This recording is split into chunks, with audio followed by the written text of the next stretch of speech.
E ai ki tētahi rōpū Māori, e kore rawa rātau e whakaai ki te hiahia o Crest Energy ki te whakatū i etahi pūrere hiko wai ki te moana o Kaipara.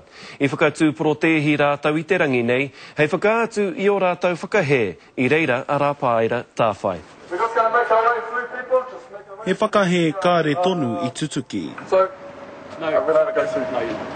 E porotihi ana mātou ki ngā mahi tūkino to company rā Crest Energy.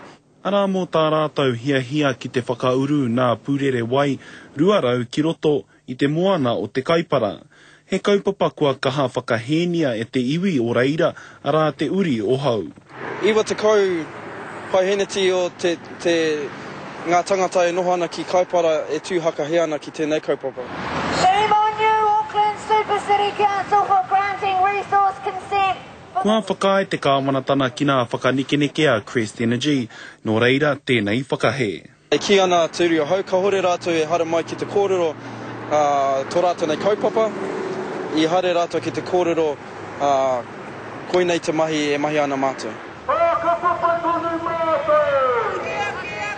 Ko tā rātou whakahē kia Anthony Hopkins, te kai whakahaere i tēnei kaupapa, enari ko tōna whare mahi kei wāhi ke.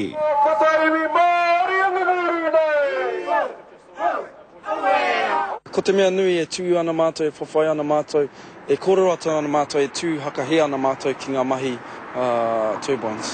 Aha kua kāre mutu i a rātou te whakahē, ko tā wika tāna ka whawhai tonu rātou mō ake ake. Rāpāra tāwhai, te karere.